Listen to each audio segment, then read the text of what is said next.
Lakshmi Patil run arrest ಮಾಡಿ. ಇಂಕ್ವಿಲಾಬ್ ಜಿಂದಾಬಾದ್.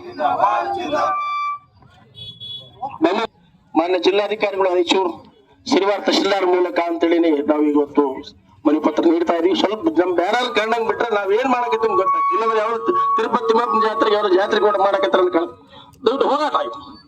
S ಎಲ್ಲ ವಿಷಯ ತುಂಗಭದ್ರಾ ನೀರಾವರಿ ವಲಯ ಹಂಗಾಮಿ ಕಾರ್ಮಿಕರ ನ್ಯಾಯಸಮ್ಮತ ಬೇಡಿಕೆಯನ್ನು ಈಡೇರಿಸಲು ರಸ್ತೆ ತಡೆ ಚಳವಳಿಯ ಮೂಲಕ ಸಲ್ಲಿಸುವ ಗಂಭೀರ ಮನವಿ.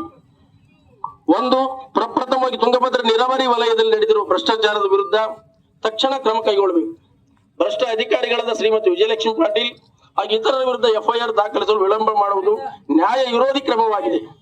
ಕಾರ್ಮಿಕರ ಹಕ್ಕುಗಳನ್ನು ಹಾಳು ಮಾಡಿದ ಅಧಿಕಾರಿಗಳನ್ನು ಕಾನೂನು ಪ್ರಕಾರ ಶಿಕ್ಷಿಸುವುದು ಆಡಳಿತದ ಕರ್ತವ್ಯವಾಗಿದೆ. ಇದರಲ್ಲಿ ಯಾವುದೇ ರಾಜಕೀಯ ಅಥವಾ ಆಡಳಿತಾತ್ಮಕ ರಕ್ಷಣೆಗೆ ಅವಕಾಶ ಕೊಡಬಾರದು. ನಂಬರ್ 2, 2025ರ ಸಾಲಿನಲ್ಲಿ ಕಾರ್ಮಿಕರಿಗೆ ನೀಡಬೇಕಾದ 80 ದಿನಗಳ ಬಾಕಿ ವೇತನವನ್ನು ತಕ್ಷಣ ಬಿಡುಗಡೆ ಮಾಡಬೇಕು. ಕಾರ್ಮಿಕರು ತಮ್ಮ ರಕ್ತ ಬೆವರನ್ನು ಸುರಿದು ಕೆಲಸ ಮಾಡಿದರೂ ಅವರ ದುಡಿಮೆಗೆ ಸರಿಯಾದ ಪ್ರತಿಫಲ ನೀಡದಿರುವುದು ಕ್ರೂರ ಅನ್ಯಾಯವಾಗಿದೆ. ಇದು ಕೇವಲ ಆರ್ಥಿಕ ಸಮಸ್ಯೆಯಲ್ಲ, ಇದು ಕಾರ್ಮಿಕರ ಗೌರವದ ಪ್ರಶ್ನೆಯಾಗಿದೆ. 3ನೇದು, 2026 ಅಂದ್ರೆ ಈ ವರ್ಷ ಜನವರಿ, ಫೆಬ್ರವರಿ ಹಾಗೂ ಮಾರ್ಚ್ ತಿಂಗಳ ವೇತನವನ್ನು ಇನ್ನೂ ಪಾವತಿಸದಿರುವುದು ಆಡಳಿತದ ವಿಫಲತೆಯನ್ನು ತೋರಿಸುತ್ತದೆ. ತಕ್ಷಣವೇ ಎಲ್ಲಾ ಬಾಕಿ ವೇತನಗಳನ್ನು ಪಾವತಿಸಿ ಕಾರ್ಮಿಕರ ಜೀವನದಲ್ಲಿ ಉಂಟಾದ ಸಂಕಷ್ಟವನ್ನು ನಿವಾರಿಸಬೇಕು. 4ನೇದು, ಕಾರ್ಮಿಕರ ಹಿತದೃಷ್ಟಿಯಿಂದ ಗುತ್ತಿಗೆ ಪದ್ಧತಿಯನ್ನು ಸಂಪೂರ್ಣವಾಗಿ ರದ್ದುಪಡಿಸಿ ಸಹಕಾರ ಪದ್ಧತಿಯನ್ನು ಜಾರಿಗೆ ತರಬೇಕು. ಗುತ್ತಿಗೆ ಪದ್ಧತಿ ಕಾರ್ಮಿಕರನ್ನು ಶೋಷಿಸುವ ವ್ಯವಸ್ಥೆಯಾಗಿ ಪರಿಣಮಿಸಿದೆ. ಇದರ ಸಹಕಾರಿ ಪದ್ಧತಿ ಮೂಲಕ ಕಾರ್ಮಿಕರಿಗೆ ಸ್ವಾಯತ್ತತೆ, ಭದ್ರತೆ ಮತ್ತು ಸಮಾನ ಹಕ್ಕುಗಳ ದೊರಕುವಂತಾಗಬೇಕು. ಕೊನೆಯದು, ಭ್ರಷ್ಟ ಅಧಿಕಾರಿಗಳಿಗೆ ರಕ್ಷಣೆ ನೀಡುತ್ತಿರುವ ಜಿಲ್ಲಾಡಳಿತದ ಧೋರಣೆ ತಕ್ಷಣ ನಿಲ್ಲಿಸಬೇಕು. ಆಡಳಿತವು ಜನರ ಪರವಾಗಿ ಕೆಲಸ ಮಾಡಬೇಕೇ ಹೊರತು ಭ್ರಷ್ಟರನ್ನು ಉಳಿಸುವ ಯಂತ್ರವಾಗಬಾರದು. ಈ ರೀತಿಯ ನಡೆ ಪ್ರಜಾಸತ್ತಾತ್ಮಕ ವ್ಯವಸ್ಥೆಯ ಮೇಲೆ ಜನರ ನಂಬಿಕೆಯನ್ನು ಕುಗ್ಗಿಸುತ್ತದೆ. ಇಷ್ಟು ಪ್ರಮುಖ 5 ಬೇಡಿಕೆಗಳು. ಪ್ರಮುಖವಾಗಿ ಸಮಾನ ದುಡಿಮೆಗೆ ಸಮಾನ ವೇತನ ಸಂಬಂಧಪಟ್ಟಂಗೆ, ಆಮೇಲೆ ಕಾಯಂ ಮಾಡೋ ವಿಷಯ ಸರ್ಕಾರ ಮಟ್ಟದಲ್ಲಿದೆ. ಉಳಿದಂತೆ ಎಲ್ಲಾ ವಿಷಯಗಳು ಕೂಡ ನಿಮ್ಮ ಹಂತದಲ್ಲಿದೆ, ಜಿಲ್ಲಾಡಳಿತ ಮತ್ತು ತಾಲೂಕು ಹಂತದಲ್ಲಿ. ದುಡಿದು ಕೂಲಿ ಕೊಡ್ಲಿಕ್ಕೆ ತೊಂದರೆ ಇಲ್ಲ. ಈಗಾಗಲೇ ಲೂಟಿ ಮಾಡಿದ್ರೆ ಅದಕ್ಕೆ ಸಂಬಂಧಪಟ್ಟಂಗೆ ಎನ್ಕ್ವೈರಿ ಆಗಲಿ, ಎಫ್ಐಆರ್ ಆಗಲಿ ಅನ್ನೋದು ಒಂದು ಫಸ್ಟ್ ಡಿಮ್ಯಾಂಡ್. ಸೆಕೆಂಡ್, ಹೋದ ವರ್ಷದ 3 ತಿಂಗಳ ಪೇಮೆಂಟ್ ಬಾಕಿ ಅದ. ಅಲ್ಲಿ 20 ದಿನ ಹೋರಾಟ ಮಾಡಿ ಹೇಳಿದ್ವಿ, ಮತ್ತೆ ಇವತ್ತು ಅದೇ ಹೇಳ್ತಾ ಇದ್ವಿ. ಈಗಾಗಲೇ ಅಧಿಕಾರಿಗಳು ಒಪ್ಪಿದ್ದಾರೆ, ಕೆಲಸ ಮಾಡಿ ಫೋಟೋಸ್ ಎಲ್ಲ ರೆಕಾರ್ಡ್ಸ್ ಮೇಂಟೈನ್ ಮಾಡಿದ್ದಾರೆ. April, May, June 2025, April, May, June. ಆಮೇಲೆ ಈ ವರ್ಷದ ಜನವರಿ, ಫೆಬ್ರವರಿ, ಮಾರ್ಚ್ ಈ 3 ತಿಂಗಳು, ಇದು 3 ತಿಂಗಳು ಪೇಮೆಂಟ್ ಸರ್. ವಿಜಯಲಕ್ಷ್ಮಿ ಮೇಲೆ ಎಫ್ಐಆರ್, ಇತರ ಅಧಿಕಾರಿಗಳು ಸೇರಿ ಇಷ್ಟು. ಇದ್ರ ಬಗ್ಗೆ ತಮ್ಮ ಸಂಕ್ಷಿಪ್ತ ಉತ್ತರನ ನೀಡಿದ್ರೆ ನಾವೆಲ್ಲ ಯೋಚನೆ ಮಾಡಿ ಮುಂದಿನ ಹಂತಕ್ಕೆ ನಾವು ಮುಂದಾಗ್ತೀವಿ.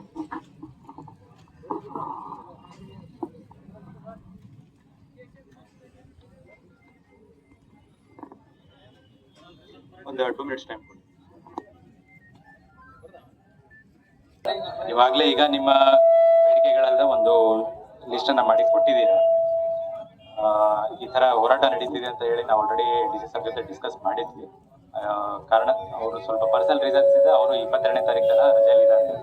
ಅವ್ರು ಬಂದ ಕೂಡಲೇ ಅವ್ರ ಜೊತೆ ಪುನಃ ಡಿಸ್ಕಸ್ ಮಾಡಿ ನಿಮ್ಮ ಬೇಡಿಕೆಗಳೇನಿದೆ ಅವ್ರ ಮುಂದೆ ಪ್ರಸ್ತಾಪಿಸಿ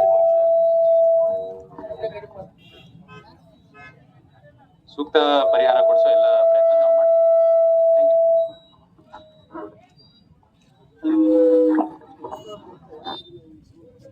ಆಗಿರ್ಬೋದು, ಇಲ್ಲ ನಮ್ಮ ತಾಲೂಕಾ ಮಟ್ಟದ ಅಧಿಕಾರಿಗಳಾಗಿರ್ಬೋದು. ಲಾಸ್ಟ್ ಟೈಮ್ 22 ದಿವಸ ನಮ್ಮ ಕಾರ್ಯಾಲಯದ ಮುಂದೆ ದೊಡ್ಡ ಹೋರಾಟ ಮಾಡಿದೀವಿ. ಹಲವಾರು ಬಾರಿ ನಿಮ್ಮ ತಹಸೀಲ್ದಾರ್ ಗಮನಕ್ಕೆ ತಂದಿದ್ದೀವಿ. ಮೇಲೆ ಪೊಲೀಸ್ ಇಲಾಖೆಯವರು ಎಲ್ಲರೂ ಕಲ್ತ್ಬಿಟ್ಟು ನಮ್ಮ JP ನೀರ್ ಅವ್ರು ಕರೆಸಿ ಏನೋ ಮಾತುಕತೆ ಮಾಡಿ ರೈಟಿಂಗ್ ನಲ್ಲಿ ಬರ್ಸ್ಕೊಟ್ರು.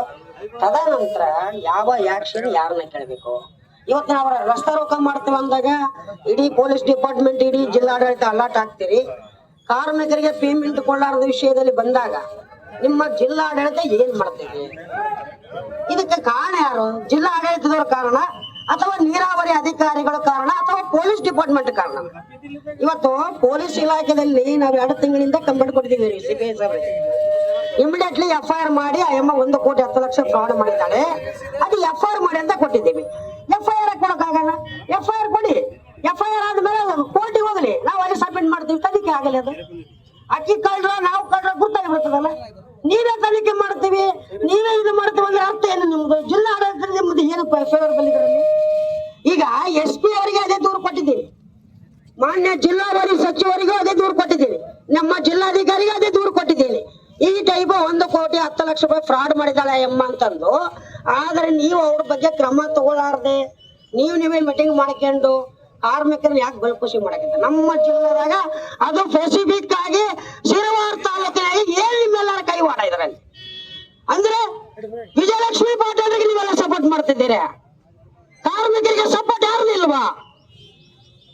ಇವತ್ತು ನಾವು ಮಾತ್ರ ಎಂದಿಗೂ ನಮ್ಮ ಪೇಮೆಂಟ್ ನಮ್ಮ ಖಾತೆಗೆ ಬರಬೇಕು. ವಿಜಯಲಕ್ಷ್ಮಿ ಪಾಟೀಲ್ರ ಮೇಲೆ ಅರ್ಧ ಗಂಟೆಗೆ FIR ದಾಖಲೆ ಮಾಡಿಕೊಡ್ಬೇಕೀಗ ನನಗೆ. ಇಲ್ಲ ನಿಮ್ಮ ಪೊಲೀಸ್ ಸ್ಟೇಷನ್ ಮುಂದೆ ಹೋರಾಟ ಮಾಡ್ತೀವಿ, ನಾವು ಬಿಡೋರಲ್ಲ.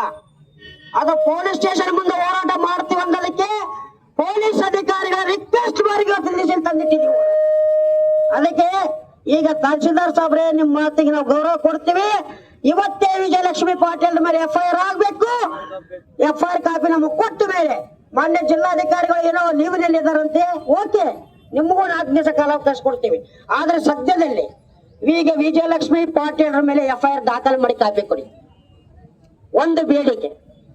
ಎರಡನೇದ್ದು, ಆಕೆ ಅಮ್ಮ ಜಾತಿ ನಿಂದನೆ ಮಾಡಿದ್ದಾಳೆ.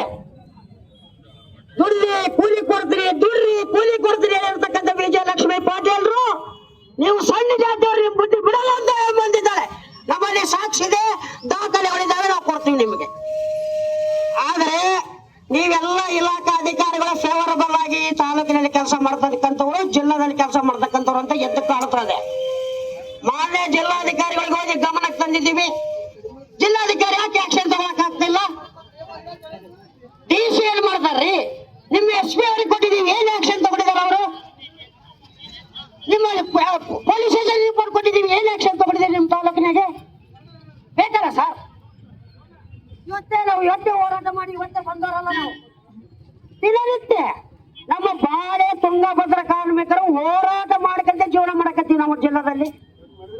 ಕೂಲಿ ಇನ್ನ ನೋಡ್ರಿ, ಇವರು ಸಾಹೇಬರಿದ್ರು ಮಾನವಿಯಲ್ಲಿ, ಅವ್ರು ವೆಂಕಟರಾವ್ ನಾಡಗೌಡ ಅವರು ಜಿಲ್ಲಾ ಉಸ್ತುವಾರಿ ಮಂತ್ರಿ.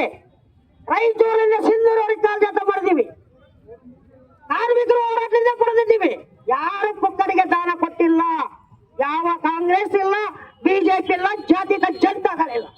ಕಾರ್ಮಿಕರ ಹೋರಾಟದಿಂದ ನಾವು ಪಡ್ಕೊಂಡಿದ್ದೀವಿ. ಈಗ ನಮ್ಮ ಬೇಡಿಕೆ ಇಷ್ಟೇ ಸರ್, 22ರವರೆಗೂ ನಿಮಗೆ ಕಾಲಾವಕಾಶ ಇರಲಿ. ಜಿಲ್ಲಾಧಿಕಾರಿಗಳ ಆದೇಶ ಮೀಟಿಂಗ್ ಮಾಡಿಸಿ, ಎರಡನೇದಾಗಿ ಇವತ್ತು FIR ದಾಖಲೆ ಮಾಡಿ ಕೊಡಬೇಕು. ಇದಕ್ಕೆ ತಮ್ಮ ಅಭಿಪ್ರಾಯ ಏನು? ನಾವು ಮೀಟಿಂಗ್ ನಾವು ಹೇಳಿದೀವಲ್ಲ, FIR ಬಗ್ಗೆ ಸರ್